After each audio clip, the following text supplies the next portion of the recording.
Thank you, President. Members, I'd just like to give you a brief update on the current state of cyber in Australia, and certainly the risks that are posed to the WA resource sector. We obviously know that the resource sector in WA is the engine room of the economy, and it's very important that we keep it ticking along. So the cost to the Australian economy through cyber attacks is around 1.9% of our GDP, which is equivalent to about 29 billion per year, and that number is expected to grow quite exponentially, which is obviously a massive figure. It's actually overtaken the illicit drug trade, so it's more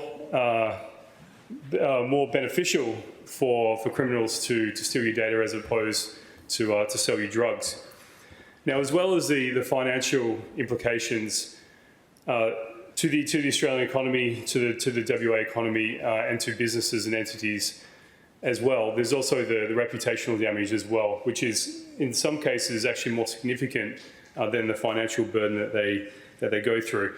And now Optus and Medibank are clear examples of this, where the companies really took a massive reputational hit and are still dealing with that fallout as a result. There are a few truisms in the cyberspace. One is it's not if but when, and the other one is there are those who have been breached and those who don't yet know they've been breached. Now, both of these really speak to a mindset that really needs to be adopted by entities, by companies when it comes to cyber. Companies never really truly reach a state of nirvana around cybersecurity. Your system is never 100% safe. It is a moving target, and it's a landscape that moves very quickly. And that is why reports by the Attorney General, which really highlight the current state of the IT infrastructure for state government entities, is really important because there's vulnerabilities that have been identified in one of the annual reports, and then there's a flow-on effect and a rollover, and then a high percentage of those are still present the next year, which is obviously concerning to myself and to the Attorney General, because it's a sector where changes are measured in the hours and the days. They're not measured in the weeks, the months, or certainly not the years. There are plenty of tools available for hackers on the dark web, and the landscape really changes quickly, members, as the attack vectors for hackers evolves as well. As businesses, as entities move online and embrace the digital economy and the digitization of services, it just presents more opportunities for people to access your system and steal your data. And also, as systems become obsolete, there is a growing need to really pay back that tech debt and make sure that your systems are up to date. The analogy there is a moving target as opposed to a stationary one. If you're not installing those firmware updates, those software updates, your system doesn't have those security patches, and it's basically just a stationary target and a very easy one for hackers to find vulnerabilities and certainly exploit them. So it's really a mindset that has to be instilled within the organisation. It really come from, it's not just your IT manager, it really has to come from the CEO and from the board level, sort of a top-down directive, instilling a culture of cybersecurity awareness within an organisation. Members will be aware of a recent cybersecurity attack on DP World, which affected port operations in all the major ports in Australia, in Sydney, Melbourne, Brisbane, and in Fremantle. I believe there was about 30,000 containers which were delayed at one of the terminals, and it affected the operations for a number of days. Now, that attack has been resolved, but the investigation as to how it happened and who was responsible is still ongoing. The Federal Police are investigating. The Federal Cybersecurity Centre is investigating as well, which is actually based here in Perth. And the Australian Signals Directorate, I believe, is also involved. Now, the Cybersecurity Centre, which is based here in Perth, is designed to try and uplift businesses and make them aware of any compliance coming from the federal legislation in response to cybersecurity. And the Australian Signals Directorate is Australia's cybersecurity intelligence agency. who actually just released a report yesterday into the current state of cybersecurity as they see it. And they are really the authority on cyber in Australia. And some of the statistics, members, are actually quite damning.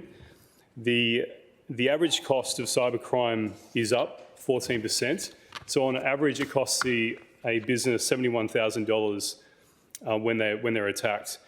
There were nearly 94,000 cybercrimes reported, which is up 23%. And so on average, a report is made every 6 minutes.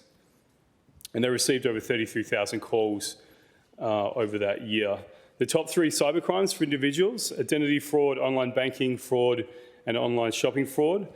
And the top 3 cybercrimes for businesses: email compromise, business email compromise, and online banking fraud. Now, typically attacks are monetary in nature, and they involve some. A classic example would be someone who's gained access to your system and saying, "Give us a couple million bucks in Bitcoin or crypto, and we won't leak your data set or your client's personal information on the dark web." Or basically installing some ransomware, getting into the system and then locking it down and disrupting your business until you pay that ransom and they restore access back into your system. But the more troubling scenario, and one that we're seeing increasingly, is sophisticated state-backed hackers who want to disrupt supply chains and to gain either a market advantage or for other geopolitical reasons. And we just saw with the Optus hack that was actually attributed to Chinese-backed hackers, which probably helps with, I guess, the reputational damage of Optus a little bit, where we can all sort of point at a foreign entity and say they're responsible. But the reality is, despite the fact they are very sophisticated, the hack itself wasn't. It was an API endpoint, a dev endpoint linked to a production database. And once it was set up for ease of access for developers testing, but a quick penetration test would have picked this up. And the blast radius is obviously huge, with millions of records of Australian information that was leaked. So talking about the resource sector, in particular with the minutes I have remaining, we know that WA has a lot of experience in remote operations capabilities. Also, miners during the pandemic have really tried to automate their operations.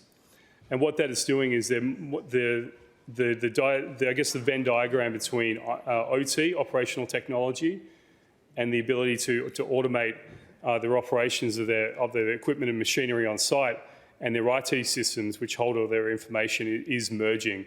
So their footprint is expanding.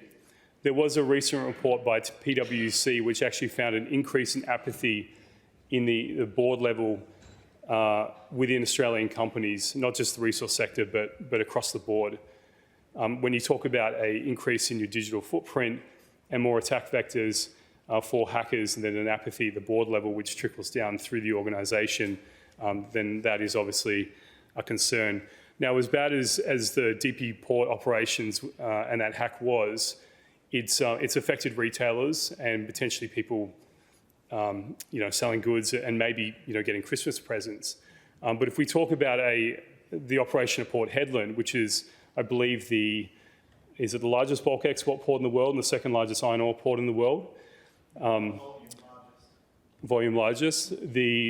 Perhaps the leader of the opposition can do the napkin math, but we're talking about if you shut it down for a number of days, I think it'd be pretty easy to calculate the cost to the Australian GDP and to the WA economy. It would be significant. And if you think shutting down a port for a couple of days is a thing of fiction, the Israelis did it to an Iranian port back in 2020 for 4 days. So it certainly can be done. Certainly when we have agreements like the critical minerals agreement with the US and AUKUS, it does present the critical infrastructure in Australia and certainly in WA from becoming a target for state-backed hackers. Look, I've run out of time. I do have more to say on this. It is a it is a topic that moves quickly, and I'll update members in the future.